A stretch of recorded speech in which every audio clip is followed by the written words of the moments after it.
Estamos lendo as cartas que o apóstolo Paulo escreveu para o novo mundo. Estamos escrevendo cartas para o novo mundo. E estamos também nos oferecendo como cartas vivas para o novo mundo. E hoje chegamos à cidade de Tessalônica. Chegamos à carta do apóstolo Paulo aos Tessalonicenses. Tessalônica era uma cidade muito importante, era, na verdade, a principal cidade da região da Macedônia. Não era uma cidade que estava sob a tributação romana, a cidade não precisava necessariamente receber tropas romanas dentro dos seus muros. Era uma cidade com grande influência grega.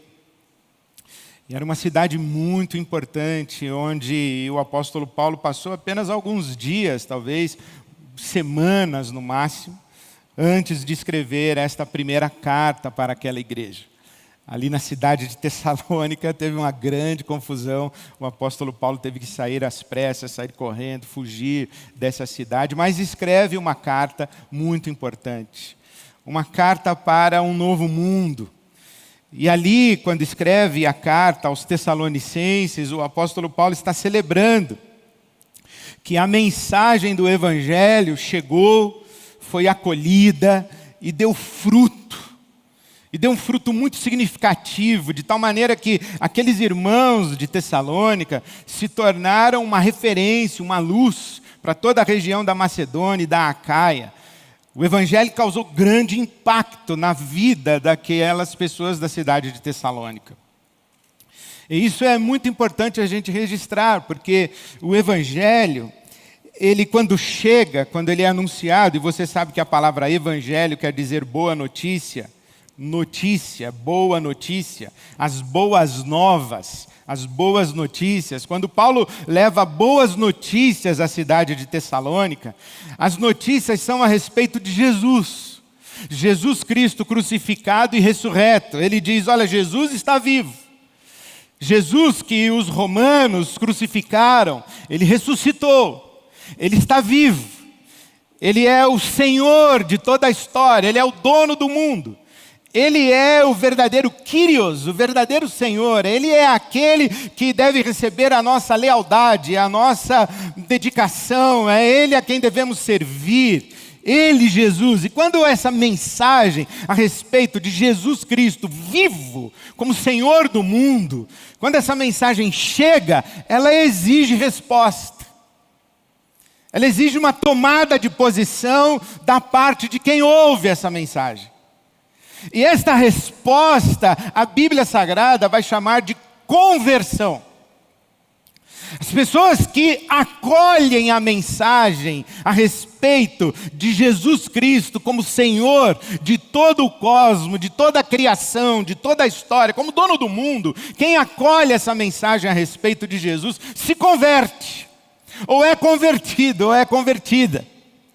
Conversão é essa palavra. Conversão é a palavra de quem está indo numa direção e passa a ir em outra direção.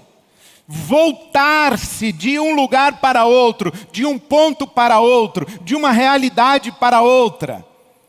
O Evangelho exige conversão. O Evangelho implica conversão. O Evangelho clama, convoca para conversão.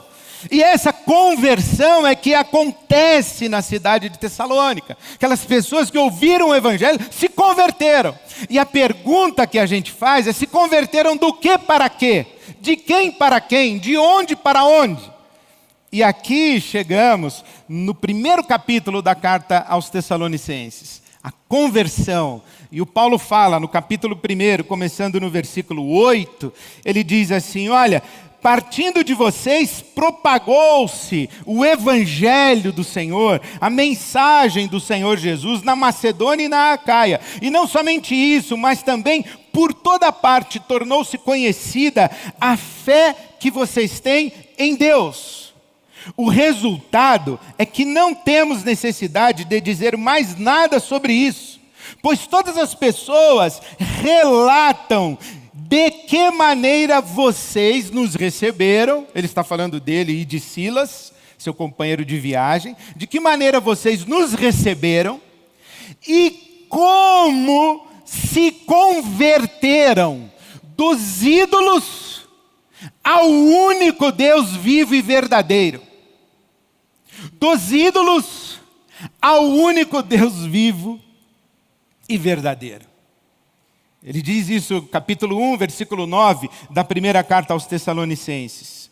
Como vocês se voltaram para Deus, deixando os ídolos a fim de servir ao Deus vivo e verdadeiro e esperar dos céus seu Filho, a quem ressuscitou dos mortos, a saber, Jesus, que nos livra da ira que há de vir. Esta palavra de Paulo a respeito de conversão é dos ídolos ao Deus vivo e verdadeiro. Dos ídolos ao Deus vivo e verdadeiro. A conversão dos ídolos, abandonar os ídolos. Uma carta para o novo mundo, se vamos escrever hoje, ela precisa ter um capítulo sobre idolatria. Idolatria é um bom tema para esta carta de Paulo aos Tessalonicenses. Se vamos escrever cartas para o novo mundo, para o nosso novo mundo, nós precisamos falar de idolatria. Idolatria é um tema muito importante na Bíblia Sagrada e é um tema muito importante na literatura do apóstolo Paulo, na visão de mundo do apóstolo Paulo. Paulo, apóstolo, está lidando com os ídolos, ele fala muito de ídolos. Você se lembra em Atos capítulo 17, quando o apóstolo Paulo está na cidade de Atenas, e ele anda pelas ruas da cidade, e o versículo 16 diz que enquanto andava, percebendo a quantidade de deuses e de postes ídolos naquela cidade, o coração de Paulo fica cheio de indignação, ele fica indignado de ver tanta idolatria, de ver tantos deuses. Quando escreve aos Romanos, no capítulo 1, é assim que o apóstolo Paulo vai falar sobre a derrocada da família humana. Quando é que a família humana entra em colapso? O apóstolo Paulo diz quando? Quando se envolve em idolatria. Capítulo 1 da carta aos Romanos, começando no versículo 19, o apóstolo Paulo diz o seguinte, que a raça humana, se julgando muito sábia, se julgando muito esperta, se julgando muito inteligente, não quis reverenciar a Deus como Criador, mas trocou a glória do Deus Criador pela criatura e fez imagens humanas e imagens de animais, de aves, de répteis, de todos os animais. Foi aí que o coração humano se degenerou, foi aí que a consciência humana ficou comprometida, foi aí que a vontade humana ficou cindida, foi aí que a humanidade se perdeu inclusive de si mesma, quando ela se perde do Deus Criador. Quando troca a glória do Deus Criador pela glória, entre aspas, da criatura. É aí que começa uma história de dor e sofrimento e de conflito na família humana. Essa é a visão do apóstolo Paulo. Ele escreve à igreja de Corinto, por exemplo, e você pensa assim, bom, então o ídolo é uma coisa muito importante. O apóstolo Paulo diz assim, não, não é. O ídolo não é importante. Ele escreve no capítulo 8, começando no versículo 4, ali na primeira carta aos Coríntios, que o ídolo nada é. O ídolo nada é. Nós sabemos, diz o apóstolo Paulo em Coríntios 8, nós sabemos que o ídolo nada é, porque só há um Deus, criador de todas as coisas. Ele é tudo e Ele é o sustentador de tudo, só há um Deus. O ídolo nada é. Entretanto, o apóstolo Paulo também escreve aos Coríntios no capítulo 10, e ele diz assim, olha, eu não quero que vocês sejam ignorantes a respeito da idolatria. Porque os pagãos, quando eles fazem sacrifícios aos seus ídolos, eles estão sacrificando aos demônios. E eu não quero que vocês participem da mesa de Deus e da mesa dos demônios. E aí agora a gente tem uma confusão muito interessante. Porque na mesma carta em que o apóstolo Paulo diz que o ídolo nada é, ele diz que por trás do ídolo existe o demônio, ou existem os demônios, existe uma ação demoníaca por trás do ídolo. E aí a gente começa a entender e fazer perguntas sobre qual é a inteligência do apóstolo Paulo e qual é a inteligência bíblica a respeito da idolatria. O que a Bíblia ensina sobre idolatria é muito interessante. Ela está dizendo mais ou menos o seguinte, que o ser humano é criatura e deve adorar o Criador. Mas o ser humano, ele não fica resignado à sua condição de criatura. Ele se rebela contra a sua condição de criatura e ele usurpa o papel de criador. Ele cria. Um dos grandes problemas da idolatria é que a idolatria inverte a relação criador e criatura. Deus é criador, nós somos criaturas. Mas na idolatria, nós nos tornamos criadores de deuses. Nós criamos os nossos deuses. Nós inventamos os nossos deuses. O Salmo 115, por exemplo, vai dizer isso muito claramente, que o ídolo é obra das mãos humanas. Nós podemos dizer, inclusive, que o ídolo é obra da imaginação humana. Nós inventamos deuses. Nós criamos deuses. Nós saímos do lugar de criaturas e usurpamos o lugar do Criador e damos origem a deuses. Nós criamos deuses. Nós, seres humanos, nós somos adoradores. Não existe essa coisa do ser humano não adorar. Nós adoramos. A pergunta é: a quem adoramos? A que adoramos? E quando adoramos aquilo que não é Deus, isto é, o ídolo, quando dedicamos lealdade, quando servimos, quando confiamos e quando dependemos daquilo que não é Deus, como se Deus fosse, isso é idolatria. O que é a idolatria? Idolatrar é atribuir divindade, prestar lealdade, servir, confiar e depender daquilo que não é Deus. E aquilo que não é Deus ganha status de Deus por obra das nossas mãos, por obra da nossa imaginação. Quando nós deixamos o lugar de criatura e nos arvoramos como criadores, então fabricamos os nossos deuses. Você conhece a história no Êxodo? Quando o povo de Israel saiu do Egito, foi para o deserto e Moisés sobe ao monte para ter o seu encontro com Deus e lá se demora. E enquanto Moisés se demora no monte, o que acontece é que o povo se reúne em volta de Arão e diz o seguinte: faça um bezerro de ouro, faça um Deus aí para a gente adorar.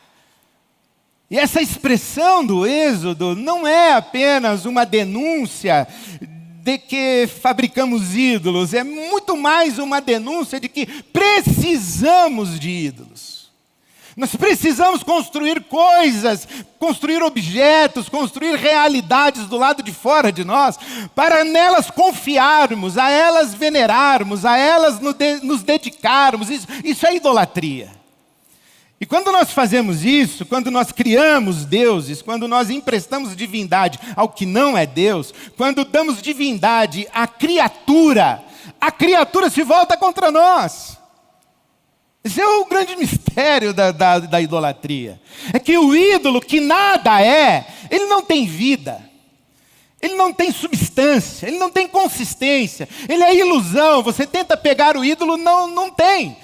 Na linguagem bíblica do Salmo 115, o ídolo tem boca, mas não fala, tem olho, mas não vê, tem mão, mas não apalpa, tem pé, mas não anda. Isto é, o ídolo é uma ilusão, o ídolo é uma imagem, o ídolo é uma miragem, o ídolo é uma fumaça, o ídolo não é nada.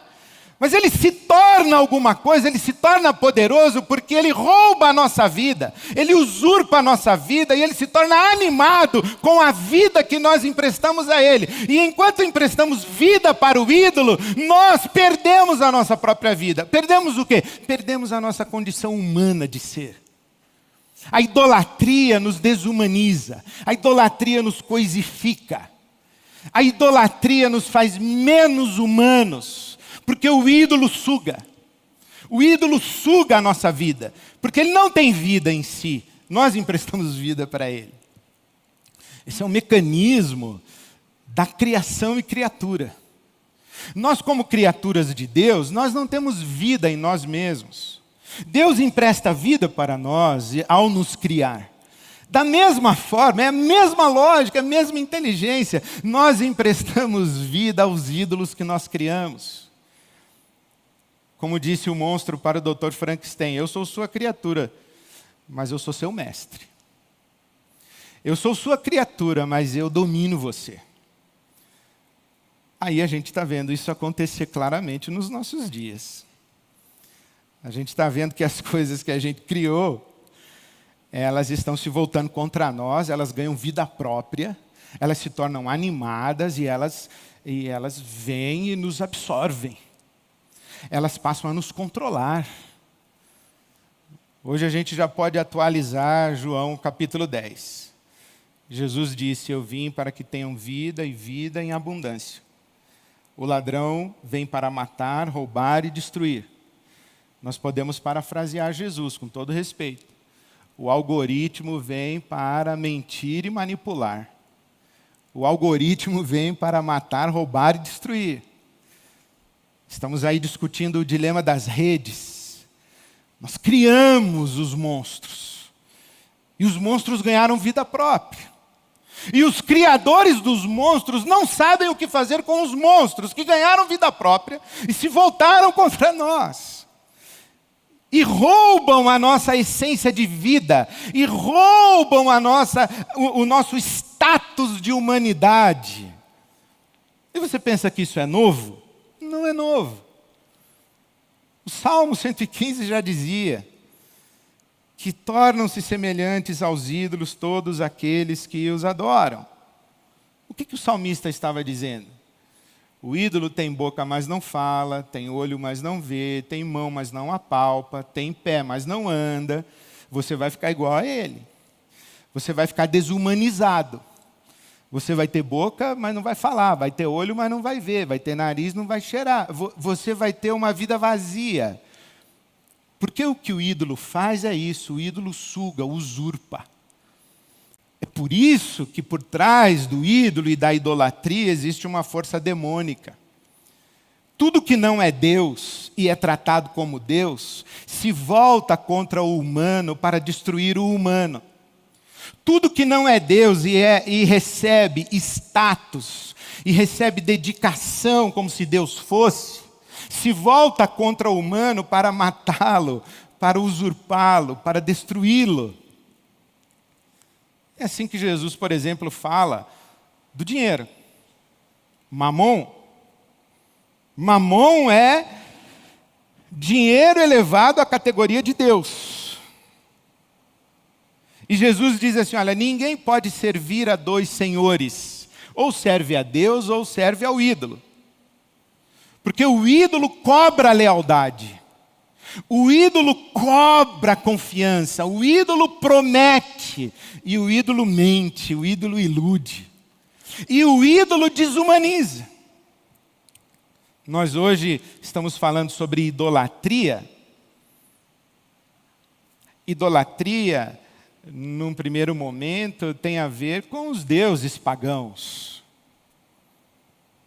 Mas, por exemplo, na cidade de São Paulo, no século 21, no mundo ocidental, no século 21, nós não temos essa idolatria com divindades, outras que não o Deus bíblico.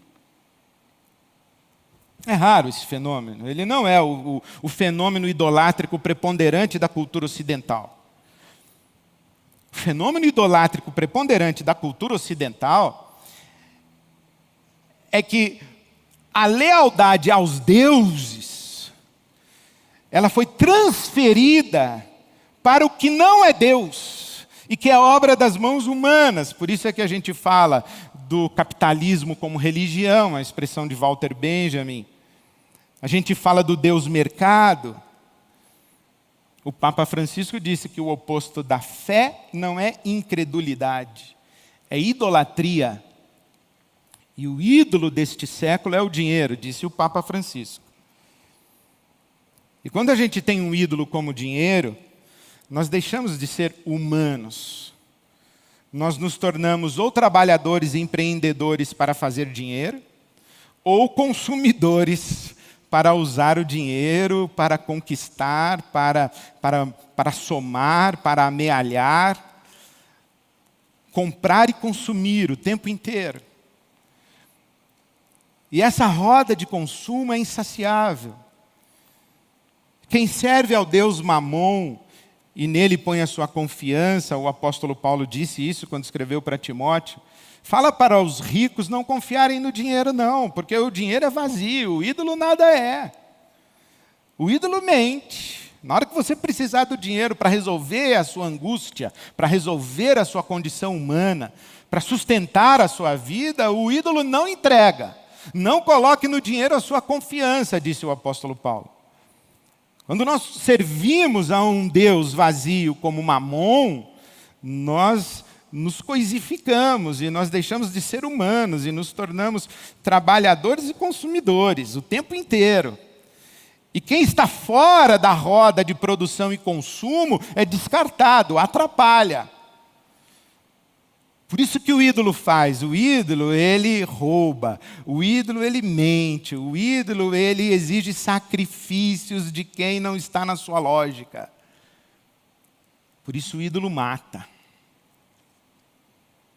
Quando a gente, por exemplo, serve a um ídolo, a um Deus como a beleza, a gente adoece. Quem serve ao corpo, à carne, à aparência, adoece. Já dizia o Caetano, né, que Narciso acha feio tudo que não é espelho. E sabe qual é a maldição do Narciso? Ele, Narciso, não é espelho. O narcisista sempre vai se achar feio. Quem toma o espelho como referência de autoimagem, de valor próprio, de dignidade pessoal, quem toma o espelho enxerga-se sempre deformado, porque o espelho mente. O narcisismo mente ainda mais, e a gente vai sempre se achar aquém do ideal, e vai adoecer. E vai corrigindo o nariz para cá, e para cima, e para baixo, e tira daqui, coloca. E não vai dar certo nunca. Porque o ídolo não entrega o que promete. Quando a gente serve um Deus como poder, porque alguém já disse que no mundo ocidental os grandes ídolos são sexo, dinheiro e poder. Quando a gente serve um ídolo como poder, o poder é sempre totalitário. O poder exige sempre subserviência. O poder é sempre estruturante hierarquicamente. O poder não reconhece fraternos. O poder não conhece iguais. É por isso que o poder precisa de exércitos. O poder precisa da força bruta para impor-se, para autopreservar-se. É por isso que mata-se em nome do poder. É ídolo. Ídolo rouba. Ídolo mente, ídolo mata, ídolo destrói. Por isso que receber o anúncio a respeito de Jesus Cristo implica necessariamente a conversão do ídolo a Deus.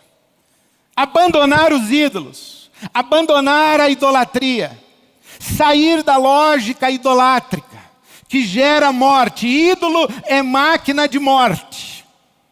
Por isso Deus é apresentado como vivo e verdadeiro. Verdadeiro não como oposição ao falso, também, mas verdadeiro como oposição ao ilusório. Verdadeiro como contrário de vazio, de fumaça, de inconsistente, de nada. Quando Paulo diz, o ídolo nada é, Deus é. É nesse sentido que ele é verdadeiro, ele é real, ele é palpável, ele é concreto. Deus é. Deus entrega o que promete. Deus sustenta a vida, ele não usurpa a vida. Deus doa a vida, ele não suga a vida, ele é o doador da vida. Então Deus vivo e verdadeiro. a importância de dedicar a vida a Jesus como o Deus vivo e verdadeiro manifesto. É isso que Paulo está dizendo. Quando você lê o Velho Testamento, você lê a Torá, você lê a tradição de Israel, há uma expressão muito clara, uma proibição, um interdito muito explícito. Não faça a imagem de Deus. Quando Deus fala de dentro da sua glória, ouve-se a sua voz, mas não há aparência, diz o Deuteronômio. Por isso que Paulo escreve a Timóteo no capítulo 6, dizendo que Deus é invisível. E ele advertiu, não faça a imagem de Deus. Por quê? Porque você vai errar ao fazer a imagem de Deus. Mas principalmente porque a única imagem de Deus que é legítima é o Filho, é o Cristo de Deus. Jesus é Deus explícito, Deus expresso. Por isso que os apóstolos dizem, vimos a sua glória, nele tocamos, apalpamos, o apóstolo João fala isso, nós tocamos, pegamos nele, ele é de verdade, ele é real, ele está aqui. É Jesus a imagem de Deus. Então quando a gente se entrega para Jesus, a gente abandona a lógica da idolatria. E claro, eu falei da idolatria como deuses falsos, como deuses que nós criamos, como obra das nossas mãos e da nossa imaginação. Mas sabe qual é a pior idolatria que existe no nosso mundo hoje? Cristão, religiosamente cristão. Sabe qual é a pior idolatria que existe? A pior idolatria que existe é a imagem falsa do Deus bíblico. A pior idolatria que existe é a imagem inadequada do Deus que se revela nesse livro, na Sagrada Escritura e na pessoa de Jesus. Porque Deus, esse Deus bíblico, é adorado, é reverenciado, confundido com os ídolos pagãos. Essa é a pior idolatria que tem. É trocar de Deus, mas sem trocar de lógica idolátrica. Trocar de Deus sem trocar de lógica é continuar pagão. Eu vou repetir para você. Trocar de Deus sem trocar de lógica é continuar pagão. É continuar com ídolo. É continuar na idolatria. Só que antes você tinha um Deus X, agora você tem o Deus bíblico. Mas você se relaciona com ele na perspectiva idolátrica. A Bíblia conta isso, a Bíblia fala de um mágico, que quando Pedro e João chegaram na cidade de Samaria, e eles oraram, e o poder do Espírito Santo revestiu aquelas pessoas, o mágico Simão falou assim, eu quero esse poder aí. Quanto custa? Quanto custa? E Pedro respondeu para Simão, o mágico, dizendo, olha, pega você, o seu dinheiro, e vocês dois vão para o inferno. Você está confundindo o Deus da graça com os ídolos. Você quer fazer barganha e troca com Deus? Você acha que você consegue comprar o favor de Deus? E mais, você vem a Deus em busca do favor? Então você não veio a Deus em busca de Deus, você veio a Deus em busca do favor. Você não veio a Deus em busca de Deus, você veio a Deus em busca daquilo que você considera que vai fazer você satisfeito, realizado, pleno. Então você não veio em busca de Deus, você veio em busca da sua própria plenitude. Você não veio em busca de Deus, você veio em busca de si mesmo. Você está adorando a você mesmo, usando Deus como interface, usando Deus como mecanismo de autorrealização. Você é um idólatra. Você acha que Deus é meio. O seu problema é esse, você acha que Deus é um meio para levar você aos seus fins. Isso é idolatria. E há muita gente que trata o Deus de Israel, o Pai de nosso Senhor Jesus Cristo, o Jesus Cristo, Deus encarnado no meio de nós, como um ídolo, como um meio para alcançar os benefícios que só Ele pode dar.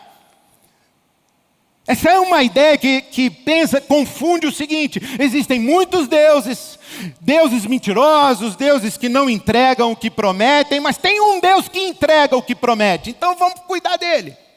Então vamos dar oferta na igreja dele.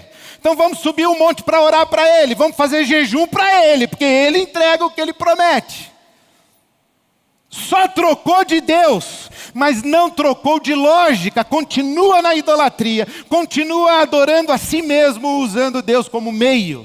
E Deus nunca é meio, Deus sempre é fim, porque dele, por ele, para ele são todas as coisas, glória pois a ele eternamente, amém. É isso que a Bíblia ensina. A pior idolatria que existe é a imagem inadequada do Deus bíblico. Essa ideia de que Deus está lá, todo-poderoso, sentado no trono, para conceder favores àqueles que o buscam, mantém Deus do lado de fora. Essa ideia de que Deus está lá, essa ideia de que Deus está no topo da pirâmide hierárquica do universo, gerindo as suas criaturas e gerindo as circunstâncias, essa ideia de que Deus está lá, mantém o ser humano infantilizado, mantém o ser humano aquém da sua autonomia e da sua dignidade, mantém o ser humano interesseiro, mantém o ser humano amedrontado, mantém o ser humano escravizado. Jesus é o Deus que veio viver em nós. O Espírito Santo habita em nós. O Espírito Santo nos liberta. Onde há o Espírito de Deus, aí há liberdade. Paulo escreve aos Coríntios. Jesus vem e nos dá vida. Jesus nos transforma de seres inanimados, bonecos de pano, que tem olho mas não veem, que tem pés mas não andam, que tem mãos mas não apalpam, que tem boca mas não falam, tem ouvidos mas não ouvem. Jesus nos transforma, Jesus nos dá vida. O encontro com Jesus, a gente recebe o sopro de Deus, da mesma forma que no Gênesis, aqueles bonequinhos de barro receberam o sopro de Deus e viraram gente. Quando a gente encontra com Jesus, a gente que estava inanimado, a gente estava morto, a gente estava insensível à realidade da vida, a gente estava com a vida vazia. Quando a gente encontra Jesus, Ele sopra de novo o Espírito Santo em nós, a gente vive.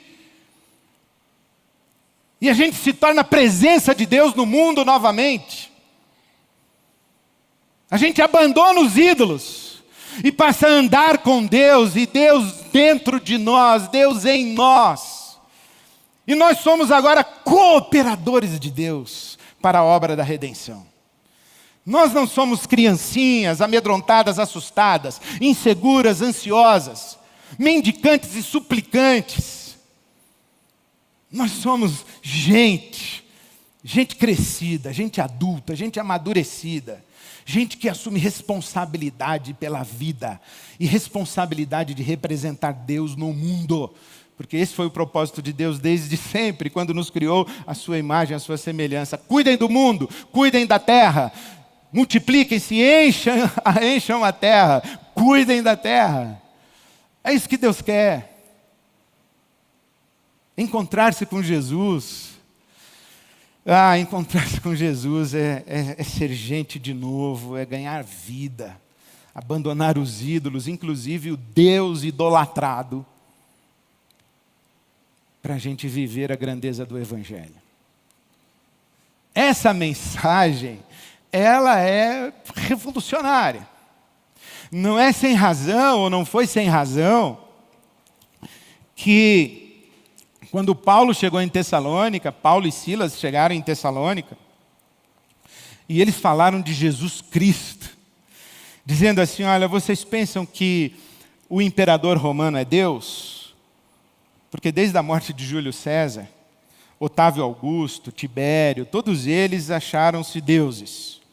Quando Paulo escreve aos Romanos dizendo que trocaram a glória do Deus Criador pela glória do homem mortal, é um ataque frontal ao imperador romano, a César. Vocês pensam que César é Deus? Não, César é um ídolo. O Deus verdadeiro é Jesus Cristo, morto e ressurreto. É a Ele que vocês devem lealdade, é com Ele que vocês devem viver. E Ele quer viver em vocês, porque Ele, diferente dos outros ídolos, Ele não suga a sua vida, Ele não escraviza você, Ele não vai roubar, não vai mentir, não vai matar e não vai destruir você. Ele vai te libertar, Ele vai te fazer gente, Ele vai fazer você vivo. É Jesus. Quando Paulo chegou em Tessalônica pregando isso, deu uma confusão generalizada. E a mensagem que ecoou pela cidade foi a seguinte: os homens que viraram o mundo de ponta cabeça chegaram em Tessalônica. Os homens que viraram o mundo de ponta cabeça chegaram em Tessalônica. Atos 17. Eu espero mesmo que o nosso encontro com Jesus seja suficiente para virar a nossa vida de ponta cabeça, para sacudir as nossas lógicas idolátricas. E eu espero mesmo que o nosso encontro com Jesus faça de nós homens e mulheres que se oferecem ao mundo como cartas vivas, aqueles homens e mulheres em quem o Cristo vivo e verdadeiro está vivo e presente no mundo e na história. Que esse nosso encontro com Ele faça de nós homens e mulheres que virem o mundo de ponta cabeça. Porque o que está acontecendo hoje é um movimento religioso que mantém o mundo em pé, com as mesmas lógicas: idolátrica, excludente, sectária, hierárquica, infantilizadora, escravizante, baseada na cultura do medo, fazendo ofertas mentirosas. O Deus bíblico está sendo adorado como um ídolo em muitos templos evangélicos nesse Brasil. Eu oro a Deus, eu peço a Deus que Jesus se imponha sobre nós amorosamente como Senhor que nos dá vida, nos dá liberdade e nos convida a ser e existir para a glória de Deus e bênção do mundo. Que o nosso mundo vire de ponta cabeça com o Evangelho da graça de Deus, com o Evangelho de nosso Senhor Jesus Cristo. Amém.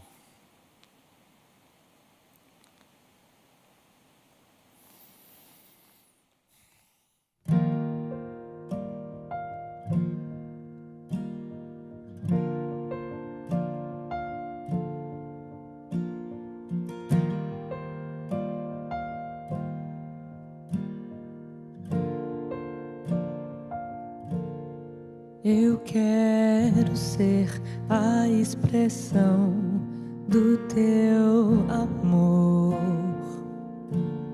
Somos teus filhos, queremos ser as tuas mãos. Eu quero ser remido e me parecer com meu Redentor. Ser como Cristo, ser a imagem do meu Criador. Que o teu nome seja exaltado, Jesus. Que o teu nome seja adorado por todos os povos. Que eu não impeça ninguém de te ver, te amar como és. Santificado seja o teu nome, que a terra se prostre em louvor a ti, Jesus.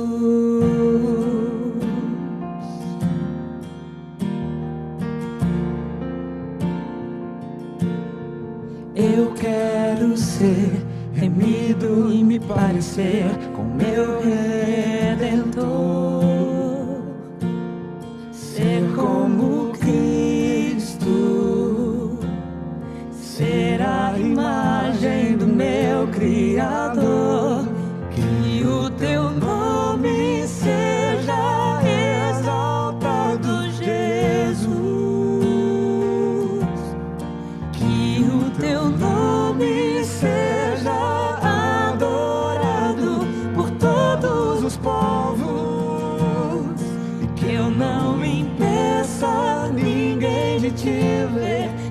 amar como és.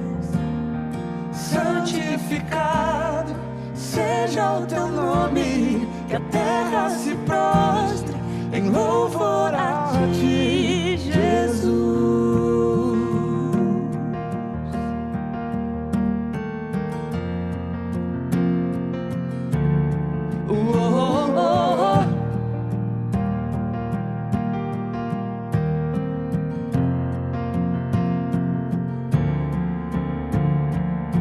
Eu quero ser carta para o mundo, escrita pelas tuas próprias mãos.